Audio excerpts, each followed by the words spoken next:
Hello friends, இன்றைக்கி நம்ம பார்க்க போகிறது தக்காளி சட்னி. எல்லாருக்கும் ஃபேவரட்டான சட்னி. இது எப்படி சிம்பிளாக பண்ணலான்னு சொல்லிட்டு நம்ம இன்றைக்கி பார்க்கலாம்.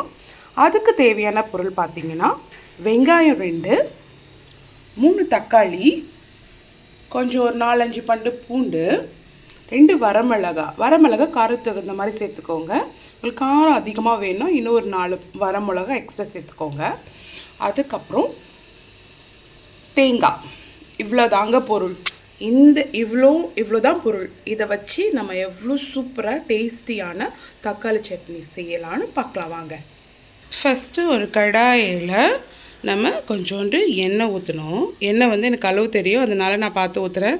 நீங்கள் குழிக்கரண்டியோ இல்லை உங்களுக்கு தேவையான அளவு தகுந்த மாதிரி ஊற்றுங்க. நான் ஊற்றிருக்கிறது 2 ஸ்பூன் எண்ணெய்.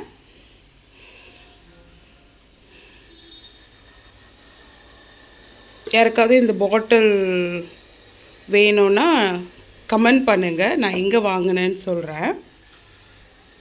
எண்ணெய் ஊற்றுறதுக்கு ஈஸியாக இருக்கும் அந்த பாட்டில். எண்ணெய் சூடானதும் இதில் கடுகு போட போகிறோம். அப்புறம் வெங்காயம் நல்லா வதங்கணும். இதில் இந்த சட்னியோட டேஸ்ட்டே எவ்வளோ வதங்குதோ அவ்வளோ டேஸ்ட்டு. அதனால் நல்லா வதங்கணும், நல்ல பொன்னிறமாக வதங்கணும். அதுக்கப்புறம் தான் நம்ம தக்காளி போடணும். அது வதங்கிறதுக்காக சிறிதளவு கொஞ்சம் கல்லுப்பு போடுங்க, அப்போ தான் சீக்கிரம் வதங்கும். அப்போ உங்கள் வேலை ஈஸியாக முடியும். இதில் ரொம்ப நேரம் நீங்கள் செலவு பண்ண வேண்டாம். நீங்கள் ஒரு 10 மினிட்ஸ்லேயே உங்களுக்கு சுவையான ஒரு தக்காளி சட்னி ரெடி பண்ணிடலாம். ரொம்ப டேஸ்ட்டாக இருக்கும். இட்லி, தோசை எல்லாத்துக்கும் வச்சு நீங்கள் சாப்பிட்டுக்கலாம். இது நல்லா வதங்கிருச்சு. இப்போ இந்த இடத்துல நம்ம என்ன பண்ணோன்னா, கண்ணாடி பதமாக வதங்கினா போதும். இதில் நம்ம தக்காளி போட போகிறோம். தக்காளி கொஞ்சம் ஒரு க்யூப்ஸாக கட் பண்ணாலே போதும். தக்காளி ரொம்ப நறுக்கிலாம் பண்ண வேண்டாம், ஏன்னா அரைக்க தான் போகிறோம். தக்காளியும் நல்லா வதங்கணும். இந்த தக்காளி கூட பூண்டு போட மறந்துடாதீங்க. பூண்டும் கொஞ்சம் நல்லா வதங்கணும். ஓரளவு வதங்கிருச்சு. இந்த ஸ்டேஜில் நீங்கள் கொஞ்சோண்டு கல்லுப்பு போடலாம். ஏன்னா கல்லுப்பு நான் ஃபஸ்ட்டு வெங்காயம் லைட்டாக வதங்கும் போது அந்த கல்லுப்பு போட்டேன்.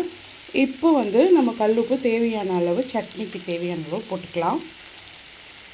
இது அப்படியே வதங்கிட்டே இருக்கும் போது நீங்கள் என்ன பண்ணலாம், பக்கத்தில் இட்லி ஊற்றி வச்சிடலாம். அதனால் வதங்கும் போது சைடில் இட்லியும் வெந்துடும்.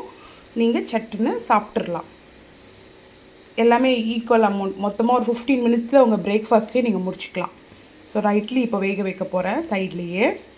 இந்த டைமில் நம்ம வரமிளகா போட்டுக்கலாம். வரமிளகா போட்டு ஒரு கொஞ்சம் நேரம் வதக்கிட்டு அதுக்கப்புறம் நம்ம தேங்காவை போட்டு இறக்கி வைக்க போகிறோம். தேங்காய் போட்டு ரொம்ப நேரம் வதக்கக்கூடாது. கொஞ்சம் நேரம் ஒரு 20 செகண்ட் லைட்டாக வதக்கிட்டு நம்ம இறக்கி வச்சிடணும். எல்லாமே நல்லா வதங்கிடுச்சு. இப்போ நம்ம தேங்காவை கொட்ட போகிறோம். தேங்காய்க்கு ஜஸ்ட் ஒரு பரட்டிட்டு அதை ஆஃப் பண்ணிடணும். ரொம்ப நேரம் தேங்காய் வதக்கக்கூடாது. அதனால் ஒரு பரட்டி அது லைட்டாக சூடானோன்னு ஆஃப் பண்ணிடலாம். எல்லாம் நல்லா வதங்கிடுச்சு. இப்போது இது நான் ஆற வச்சுட்டு மிக்ஸி ஜாரில் நான் சட்னி பதத்துக்கு அரைக்க போகிறேன்.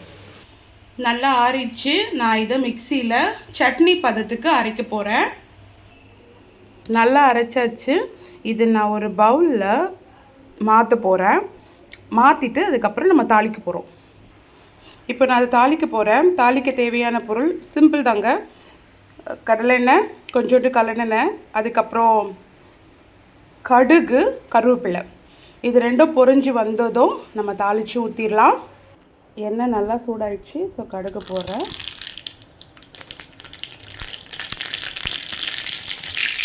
கடுகு பொரிஞ்சதும் கருவேப்பிலை போட வேண்டியது தான். உடனே ஆஃப் பண்ணிடுங்க. கருவேப்பிலை போயிட்டோன்னே சட்னியில் இதை ஊற்றணும். அவ்வளோதாங்க, சிம்பிளான தக்காளி சட்னி ரெடி. இதோட கொஞ்சோண்டு சுட ஆவி பறக்க இட்லி வச்சுட்டு தக்காளி சட்னியும் சேர்த்து வச்சு சாப்பிட்டு பாருங்கள். ஆஹா, நான் சொல்ல வேணாம், நீங்கள் ட்ரை பண்ணிவிட்டு எப்படி இருந்துச்சுன்னு கமெண்ட்டில் சொல்லுங்கள். தேங்க்யூ.